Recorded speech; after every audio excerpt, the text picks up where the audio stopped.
여러분 안녕하세요. 여러분과 환경보건학 끝까지 함께하는 전나온입니다. 자, 이번 시간 1강이죠. 바로 환경보건의 이제 개념부터 좀 출발을 해가지고 환경보건학의 이 대서사시를 좀 시작을 해보는데, 사실 서사시할 것도 없어요. 왜냐하면은 우리가 사실 환경보건학이라는 학문 자체가 환경하고 보건이 이제 합쳐진 건데, 여기서 이제 얘기하는 환경이라는 거는 거의 대부분 이제 환경공학적인 측면이 여기 들어가 있고, 그 다음에 이제 보건이라는 거는 보건 위생적인 측면이 들어가 있어요.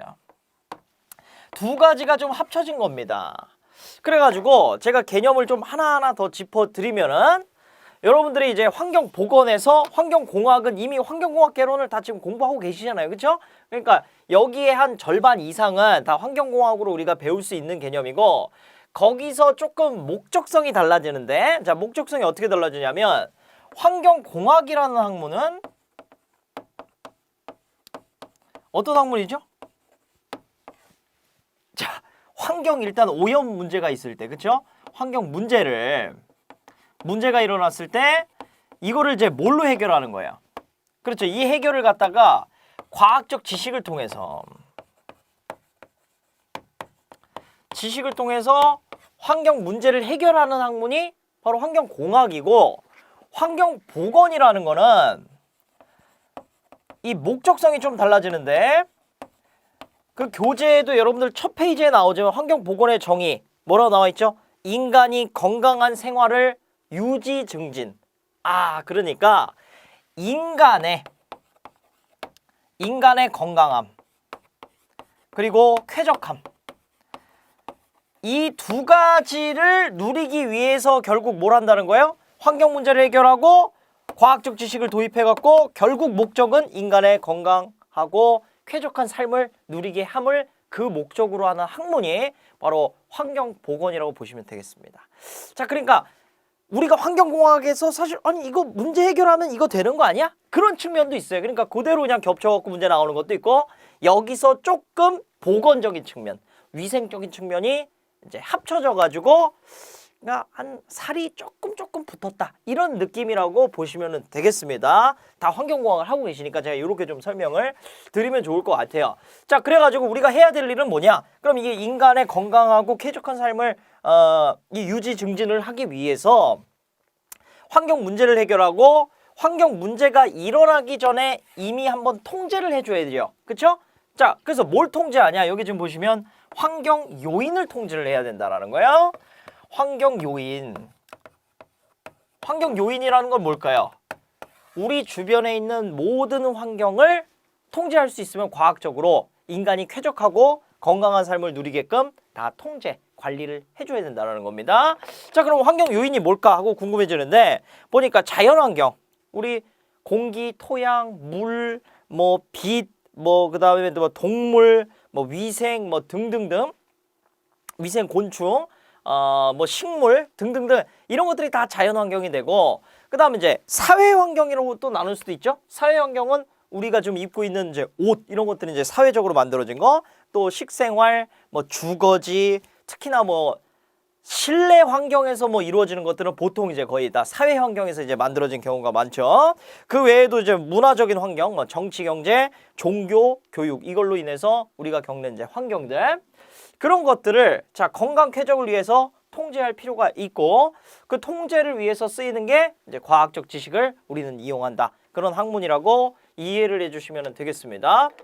자, 정리가 아직 아마 모호하실 거예요. 근데 자, 지금 첫 장 넘기면서 환경보건에 이해되면은 이거 볼 필요 없겠죠, 그죠? 우리가 이걸 다 봤을 때도 모호한 것이 어느 정도 더 명확해지는데 목적을 두고 출발해 보도록 하겠습니다. 자, 그러면 이제 요인을 하나하나 살펴본 건데, 첫 번째로 보는 건 이제 대기 환경이에요. 대기 환경. 대기는 뭐죠? 자, 대기가 뭔가요? 대기 그냥 공기 아닌가요? 공학적으로 접근하면 조금 더 알고 계셔야 돼요. 자, 지구가 있죠. 지구는 뭘 갖고 있습니까? 여러 가지 갖고 있죠. 뭐 물도 있고, 뭐 공기도 있고, 흙도 있고. 그런데 지구는 중력을 갖고 있어요. 그죠? 모든 행성들은 다 중력을 갖고 있는데, 지구가 가지고 있는 중력으로 인해서 붙잡아 두는 게 있습니다. 뭐 붙잡죠? 우리 뭐 물도 붙잡아 두고, 땅도 붙잡아 두고, 우리도 사실 붙잡혀 있어요. 지구 중력에. 그쵸? 자, 붙잡혀 있는데, 우리만 붙잡혀 있는 게 아니라 공기들도, 공기 입자들도 다 붙잡혀 있어요. 공기 입자를 더 세분화시켜서 얘기하면 질소 입자들도, 산소 입자들도, 아르곤 입자들도, CO2 입자들도, 헬륨 입자들도, 크립톤도 뭐 등등등의 모든 여러 가지 물질들, 걔네들을 공기라고 하잖아요. 그 공기가 지구 중력에 의해서 붙잡혀 있습니다. 그래서 이 공기를 통해서 우리는 숨을 쉬고 우리뿐만 아니라 동식물들도 살아가게 되는 거죠. 그죠? 이걸 대기라고 합니다. 공기가 지구가 붙잡고 있는 공기를 대기라고 보시면 되겠는데요. 그 대기의 이제 환경 어떤지를 알아야지 우리가 그나마 통제 관리할 수 있겠죠. 사실 이거 통제 관리 됩니까? 안 됩니까? 안 되죠. 그렇죠? 우리가 이 조물주의 이 신비함을 어떻게 지금 알지도 못하는데 사실 관리는 못해요. 그런데 어쨌든 우리가 그 만나는 최소한이라도 알긴 알아야 그래 아예 모르는 것보단 낫다라는 거예요. 그런 측면에서는 계속해서 알아보자 라는 측면에서 우리가 이 대기 환경을 바라보면 되겠습니다. 자, 첫 번째로 이제 공기가 나와요. 공기는 어떻게 돼 있냐면 지금 과학자들에 의해서 알려진 바에 따르면 질소가 한 78%, 거의 한 79% 정도 돼요. 그 다음에 산소가 한 21% 정도 됩니다. 아르곤이 한 0.93이라고 해서 보통 한 1% 정도로 알고 계시죠? 그 다음에 이산화탄소 여기 교재에는 0.03이 나와 있는데 조금 옛날 자료고 0.04로 바꿔주시면 됩니다. 지금은 이산화탄소가 400ppm을 초과했고 앞으로 더 이제 올라가는 추세로 있기 때문에 400ppm이면은 0.04%거든요. 그래서 이걸로 좀 수정을 해주시면 좋겠습니다. 최신 우리가 데이터로 갖고 있어야죠. 그 다음에 자 표준 상태의 공기의 평균 분자량이 28.84예요. 이거 나오는 거는 알고 계시죠? 모르세요? 혹시 모르시는 분 계실까 봐 제가 설명 잠깐 드릴게요. 자, 분자량인데 공기의 분자량이에요. 라고 했을 때 얘는 뭘로 구성되어 있다고요? 질소, 산소, 아르곤, 이산화탄소. 걔네들은 사실 다 집어넣으면 저렇게 정확한 값이 나오는데 대략적으로 질소가 79%라고 보자고요. 그리고 산소 21%로 해서 그냥 대략적으로 계산하기 쉽게 100으로 한번 보자고요. 대략적으로. 선생님 전 못 보겠는데요. 대략적으로. 그러면 다 계산하셔야 돼요. 아르곤 조금, 이산화탄소 조금, 여기 뭐 헬륨, 네온 다 계산하셔야 돼요. 수소까지. 메탄까지. 그 너무 시간이 오래 걸리잖아요. 그렇죠? 그러니까 그냥 공학적으로 계산할 때는 대략적으로 저렇게 보자라는 거예요. 납득되시죠? 자, 79%, 산소 21% 그렇게 해가지고 질소가 N2입니다. 그죠? 분자량이 얼마예요? 질소 하나에 14니까 28이죠. 몇 퍼센트 있죠? 79%. 산소는요? 산소는요, O2니까 분자량이 32. 몇 퍼센트죠? 21%. 이렇게 해서 만들어진 게 전체 1이다 해가지고 요게 이제 만들어진 게 한 28점 얼마 돼요. 거의 그래갖고 20한9 정도 봅니다. 이렇게. 그래서 공기 분자량은 뭐 정확하게 28.84, 대략적으로는 한 29 정도 된다. 이게 공기 분자량이고 공기 분자량이 이제 산출되는 방법입니다. 그 다음에 이제 공기의 밀도 보면은 밀도라는 거는 자 이거 단위가 그램 퍼 리터예요. 그러니까 무슨 얘기냐면 공기 1리터를 딱 채취를 하면은 이거 저울에다 무게 달아보면 1.293g 나온다라는 거야. 그거 어떻게 나왔냐? 그거 다르니까 나온 건데 자 우리가 이 개념 알고 계시죠? 몰이라는 개념? 1몰. 1몰이라는 건 뭡니까? 어떤 물질의 분자량이고 사실은 여기에 이제 통상적으로 많이 그램몰수로 쓰기 때문에 그램몰수라고 가정했을 때 분자량 그램이 돼요. 그죠? 이렇게 되는 건데 그랬을 때 자 그러면 공기는 분자량 얼마라고요? 1몰당? 29 정도 되잖아요. 그죠? 정확하게 따지면 뭐 28.84 되는 거고 그리고 자 모든 물질은 기체 상태일 때 0도씨 일기압 즉 표준 상태에서 부피를 얼마를 갖죠? 그렇죠? 22.4 리터를 갖습니다. 근데 자 표준 상태니까 여기다 S를 붙여주죠. 이렇게 그냥 리터라고 보셔도 돼요. 표준 상태라는 표시입니다. 나 지금 22.4리터인데 이 상태가 0도씨 일기압에서 쟀을 때 그렇다는 거야. 그 얘기예요.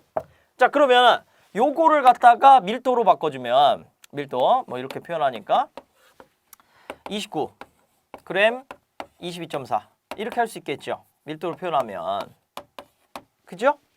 질량분의 부피니까 밀도는 그래갖고 1리터 기준으로 바꿔주니까 이게 1.293 그램 퍼 리터 이렇게 나왔다라는 거예요. 이렇게도 표현하고 다른 단위로는 1.293 킬로그램 퍼 세제곱미터 이렇게도 표현할 수 있어요. 단위만 바꾼 건데 자 그램을 1000배 올리면 어떻게 됩니까? 1kg이죠. 그죠? 1리터를 1000배 올리면 1000리터 또는 1kg 아이고 죄송합니다. 1kg라고 하는데 굉장히 민망하네. 자 1kg라고 하는데 이거 1세제곱미터하고 똑같은 거예요. 그죠? 그러니까 이렇게 쓸 수 있다라는 거예요.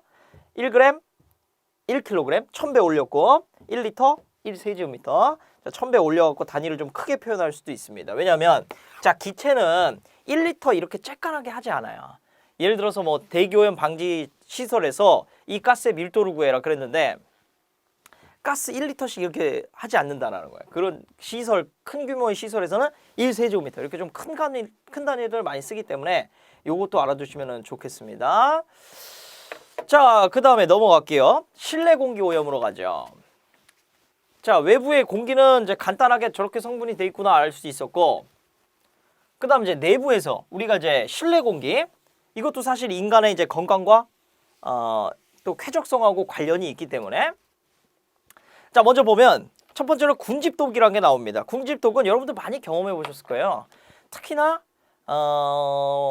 언제 좀 문 못 열 때 겨울에 보면은 계속해서 난방은 떼고 그 다음에 특히나 여러분들 그 중고등학교 때 교실 안에서 학생들 많잖아요. 계속 막 떠들고 계속 산소 소모하고 이산화탄소 내뱉는다라는 거야. 환기는 안 되고 그러면은 이상하게 교실이 뭔가 답답하고 메스껍고 뭐 어지럽고 이런 경험을 해보신 적이 있을 겁니다. 그게 바로 이제 군집독 때문일 경우가 그런 요인이 많은데, 자, 그 이유가 바로 이제 간단한 거예요. 자, 물리적으로는 사람이 많아지면은 실내 온도가 증가하고, 그 다음에 습도가 증가하고 좀 불쾌해지죠. 그리고 화학적으로는 산소가 소모되고 CO2가 나오게 되니까 또 기타 가스라든지 악취라는 것도 사람이 많아지면 조금 생기죠. 그로 인해서 여러 가지 뭐 불쾌감, 현기증, 뭐 식욕 부진까지도 이제 올 수 있는 이런 이제 현상을 갖다가 군집독이라고 얘기를 합니다. 자, 그 다음에 실내 공기의 변화 이거 한번 볼게요. 질소부터 하나씩 보는데 질소는 공기의 78% 정도를 차지하고 있죠. 그리고 자 질소 하면은 우리가 좀 이제 보건학적으로 꼭 알아야 되는 게 뭐냐면은 잠암병의 원인이 돼요. 특히나 고압 환경에서. 그래갖고 잠암병, 쉽게 얘기해서는 뭐 잠수병이라고도 얘기를 하고요. 또는 이제 요거를 갖다가 케이슨병이라고도 얘기합니다. 다 똑같은 말이에요. 잠암병, 잠수병, 케이슨병 다 똑같은 말입니다. 그러니까 기억을 해주시면 되겠습니다. 어떤 식으로 뭐 시험 문제 나올지 모르니까. 근데 이것들이 어디서 일어나냐면 고압 환경. 보통 고압이 우리가 일상생활에서는 거의 만나볼 수가 없는데 잠수를 하거나 아니면 굉장히 지하에서 작업을 할 때 그럴 때는 압력을 세게 받을 수밖에 없겠죠. 그렇죠? 지하 안으로 더 내려가니까 중력을 더 크게 받을 수밖에 없는데 자 그랬을 때 압력이 높아지면 어떤 현상이 일어나냐. 자 우리 환경공학 배우셨으니까 이거 잠깐만 설명할게요. 자 헨리의 법칙 기억하시나요? 헨리의 법칙? 이거 뭐였죠? 압력이 커지면 그 기체 위에 미치는 분압이 커지면 뭐가 커지는 거야? 그 기체의 용해도는 증가 감소? 증가하는 것이 그죠? 이게 이제 헨리의 법칙이었잖아요. 자 헨리의 법칙으로 좀 설명될 수가 있는데 우리가 평소에는 질소가 78%, 산소가 21%인데 물속으로 들어가면 들어갈수록 어떻게 되냐면 압력이 점점 더 커진다라는 거야. 커지니까 원래 혈액 속에는 질소가 잘 안 녹아 들어가요. 근데 압력이 높아지니까 헨리의 법칙에 의해서 기체 용해도는 증가한다. 질소가 혈액 속으로 녹아 들어갑니다. 쫙 녹아 들어가요.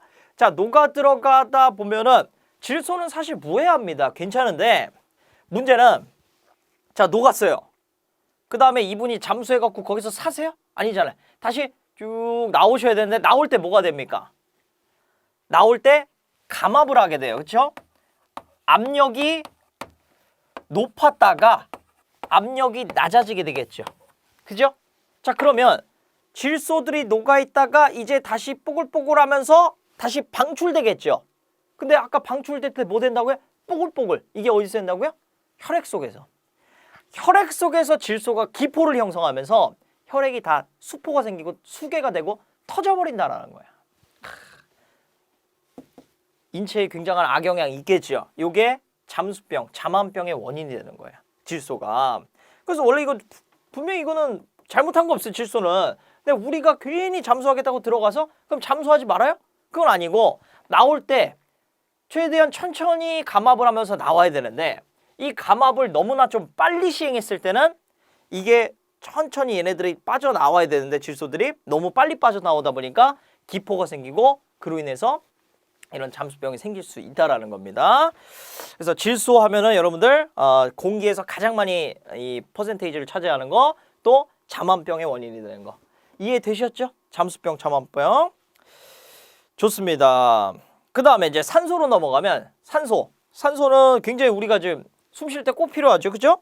그래서 1회 호흡 시에 산소의 한 4에서 5% 정도를 일반적으로 소모를 하고 자 성인 한 사람이 필요한 공기량과 산소량 거기 있죠. 수치. 요거 밑줄 한번 치겠습니다. 이건 좀 외워주실게요. 그래서 1일 필요한 산소량은 600에서 700리터다. 요거 per day 이렇게 붙여주셔도 되겠고 수치를 좀 기억을 하겠습니다. 자, 그 다음에 이 산소가 좀 부족한 상황은 몇 퍼센트냐? 보면은 산소가 한 10% 미만 됐을 때예요. 10% 미만. 그래서 호흡곤란이 올 수 있는데 보통 그 환경이 어디서 많이 오느냐?